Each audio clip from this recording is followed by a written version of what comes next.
Now, the examples that the potential energy development from the Rocky Mountain oil shale is truly massive, with reports estimating up to 2 million barrels. But once again, Democrats are blocking development.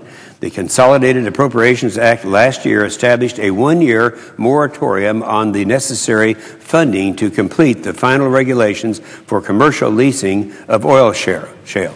Look at the size of this. We're talking not $10 billion as you find Anwar, not barrels, not 14 billion barrels as you see in the Outer Continental Shelf, 2 trillion barrels.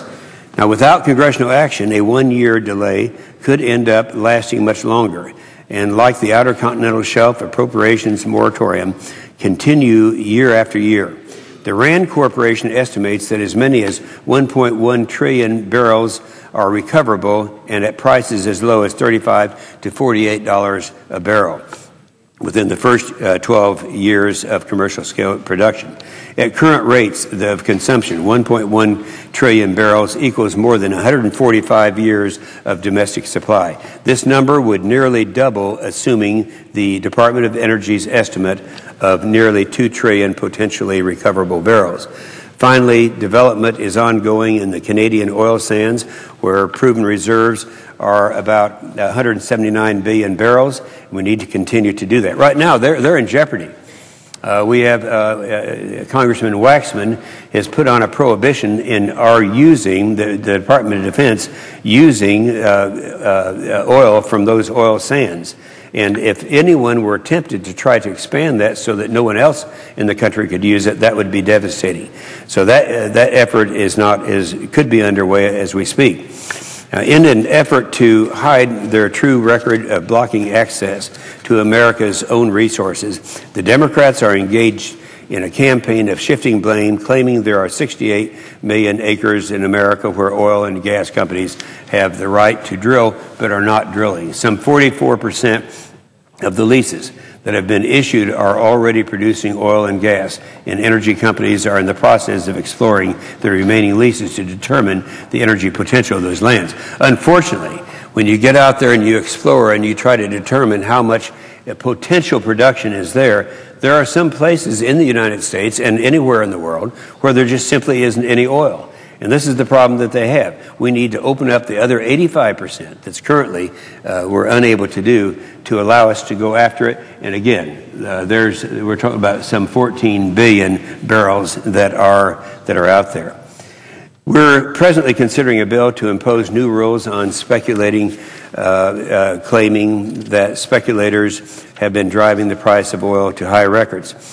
Even if speculators are having a negative effect on the price of fuels, I'm concerned that the wrong congressional action could actually exacerbate the problem. Rhetoric on the impact of speculators simply lays the groundwork to once again implement price controls. Looking back to the 1970s, we now know that price controls lead to shortages, rationing, and long lines at the gas stations. Over the last few days, the name of Boone Pickens has been invoked many times. When asked what he thought about the speculation, he recently said that, quote, "Speculation doesn't have anything to do with it. You have 85 million barrels of oil available in the world, and the demand is at 86.4. I don't think that guy over in China paying $140 for oil is blaming Wall Street speculators for what's happening to him. Everybody tries to place the blame, and the blame is on our own lack of leadership over the last 40 years on energy." Now, I have a list of quotes that I'm going to actually, if there's a little bit of time, I don't have time to read them, but a list of quotes of people who are really the knowledgeable people in this country, such as Walter Williams, the economist for George Mason University. "Congressional attacks on speculation do not alter the oil market's fundamental demand for supply conditions. What would lower the long-term price of oil is for Congress to permit exploration for the estimated billions upon billions of barrels." Down here, the International Energy Agency says that blaming speculation is an easy solution which avoids taking the necessary steps to improve supply-side access and investment. So I'm going to ask unanimous consent that the conclusion of my remarks, this list of economists be listed along with their statements concerning speculation. Without objection. Yesterday, the Republicans have consistently have tried to do something about the high prices. But one of the things that people don't think about is if we had all of the production, all of the crude oil out there, we would still have to refine it to use it. We have a real refinery crisis in this country. Right now, we're looking at a situation where we would not be able to refine it with the refining capability that we have. I introduced 3 years ago the Gas Price Act.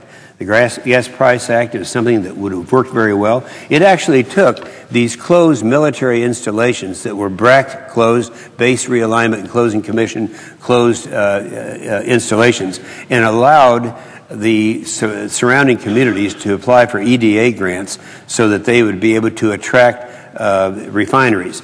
Now, this would be a good idea because, for one thing, those closed bases, you would not have to actually have a cleanup to playground standards, and so the federal government would save a lot of money by doing this. I don't think there's any justification in the world for people who to have opposed such an effort. Now, I've also introduced my Drive America on Natural Gas Act, and this is something that is very significant because this is something that is part of T. Boone Pickens. Now, let's keep in mind, Boone Pickens said we need to drill everywhere. We've got to drill. We've got to keep on drilling. But we also need to explore all kinds of renewables, and his idea is to release some of the natural gas so that we can use it for compressed natural gas. The price today, Mr. President, in my state of Oklahoma for compressed natural gas is 90 cents a gallon.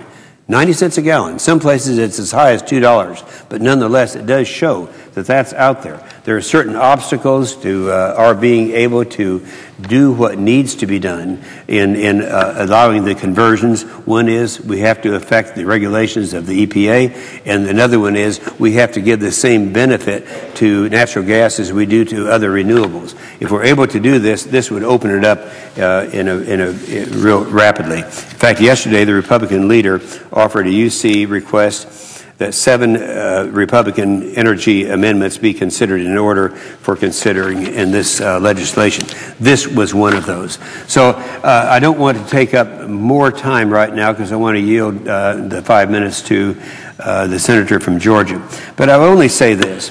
You can stand on the floor and say over and over and over again to the American people that supply and demand doesn't work. You can say that the Democrats are not opposed to increasing the supply, and yet if you go to the website that I suggested, epw.senate.gov, we have looked at every vote that's been taking place since the middle 90s, and in every case, every time we try to increase the supply of petroleum products for America, whether it's drilling, Outer Continental Shelf, ANWR, Rocky Mountain oil shales, or preserving the Canadian oil sands, the Democrats, to the very last one, have voted against it. We've got to increase supply, and we've got to keep saying it.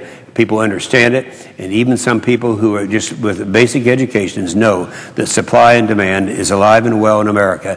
It's just that we have too much demand and not enough supply. We've got to open it up. I will yield the floor.